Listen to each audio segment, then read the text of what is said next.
আসসালামু আলাইকুম ভিউয়ার্স, আপনাদের প্রত্যেকের জন্য আরেকটি গুরুত্বপূর্ণ কন্টেন্ট নিয়ে আমরা দাঁড়িয়ে আছি। সেটা হলো, আমি পূর্বে দিয়েছিলাম আপনাদেরকে যে একটি রিকন্ডিশন ইঞ্জিন সম্পূর্ণ ভালো আপনি কিভাবে বুঝতে পারবেন।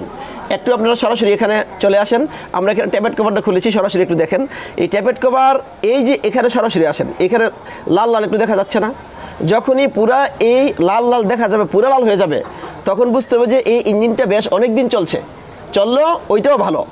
কিন্তু লালের পরে যখন আবার কালো হয়ে যায়, এই জিনিসগুলো লাল হওয়ার পরে যখন কালো হয়ে যাবে, তখন বুঝতে হবে যে আপনার এইটা মোটামুটি একেবারে খারাপ। কিন্তু মাথায় রাখতে হবে, কালোর থেকে ভালো এই যে লাল, এরকম লাল হইলে। কিন্তু তার চেয়ে ভালো হচ্ছে, দেখেন আমরা এই যে একটা ইঞ্জিন আপনাদের দেখাচ্ছি আমি এখন। এই ইঞ্জিনটা দেখেন একদম স্মুথ আছে। এই ইঞ্জিনটা বেশি দিন চলে নাই, খুব অল্প দিন চলছে। জাপান থেকে সরাসরি আসছে এটা হচ্ছে এই জি করলার একটা ইঞ্জিন।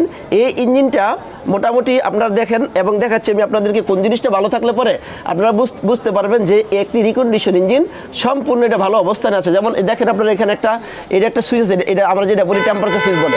এই সুইচ ছাড়া কিন্তু আপনার এই ইঞ্জিন স্টার্ট হবে না। এই সুইচটা কিন্তু আপনি অবশ্যই দেখে শুনে কিনতে হবে।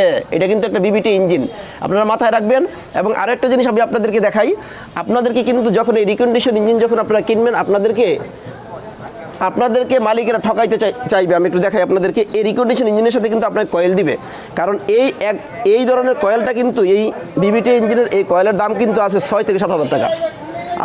আপনাকে কিন্তু ঠকাবে। সুতরাং যদি এই কয়েলগুলো আপনাকে না দেয়, তাইলে কি হবে একটু খেয়াল করেন, তাইলে পরে আপনি ঠকে যাবেন।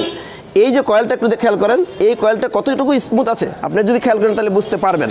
এবং দেখেন এই যে এখানে আপনার এই রাবারটা যে আছে, গ্যাসকেটটা যে আছে, গ্যাসকেটটা এরকম স্মুথ কিনা দেখবেন। যদি গ্যাসকেটটা হার্ড হয়ে যাবে, বুঝতে হবে যে ইঞ্জিন কন্ডিশন খুবই খারাপ। তারপরে আপনার আরও একটা জিনিস আপনি দেখবেন, ইঞ্জিনটার ভিতরে একটু দেখাই আমরা এখানে, দেখো ওই এদিক দিয়ে একদম ক্লিয়ার আছে। এটা কোনো কাজ করা ইঞ্জিন না, একদম অরিজিনাল ইঞ্জিন। এখন আমি একটা জিনিস দেখাবো আপনাদেরকে, আরও একটা জিনিস আমি আপনাদের দেখাবো এখন। এটার ভিতরে যে প্লাগ আছে, আপনারা মনে করেন যে টাকা দিয়ে কিনলেন, কিন্তু আপনার এই প্লাগগুলা যখন আপনার মালিক যদি ফ্ল্যাগগুলো রেখে দেয়, তাইলে কিন্তু আপনি ঠকে যাবেন। সুতরাং যাতে করে ফ্ল্যাগগুলো কীরকম ফ্ল্যাগ, এই ধরনের ইঞ্জিনে ফ্ল্যাগ থাকবে এরিডিয়াম ফ্ল্যাগ, মাথায় রাখবেন। এই ধরনের ইঞ্জিনে থাকবে কি এরিডিয়াম ফ্ল্যাগটার মধ্যে এরিডিয়াম লেখা থাকবে। আমি একটু আপনাদের দেখাচ্ছি এখনই। ফ্ল্যাগটা খুলবো, খোলার পর আপনাদের এখন দেখাচ্ছি। একটা কয়েল দেন।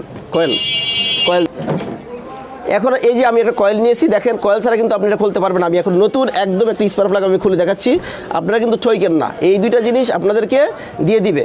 যদি না দেয় তাইলে কিন্তু আপনি ঠকে যাবেন। একটু খেয়াল করেন, আমি খোলার পরে দেখেন এখানে এরিডিয়াম লেখা আছে, ভালো করে খেয়াল করেন। এই যে আইডিয়া লেখা আছে এরিডিয়াম কথা সুন্দরভাবে লেখা আছে, এরকম লেখা থাকবে। এই ধরনের ইঞ্জিনে কিন্তু এরিডিয়াম ফ্ল্যাগ থাকে। এই এক ধরনের ফ্ল্যাগ, এই ফ্ল্যাগগুলোর দাম কিন্তু নতুন যখন কিনবেন তাই 6 থেকে 7 হাজার টাকা লাগবে, কমপক্ষে 5200 টাকা লাগবে।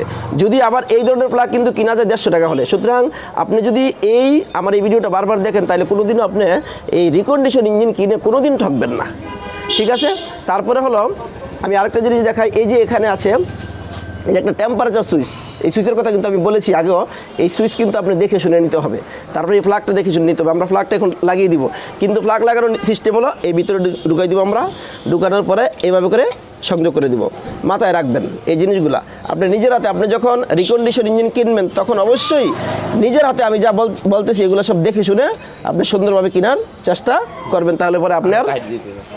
তাহলে পরে আপনার কোনো প্রবলেম হবে না বলে আমি মনে করি।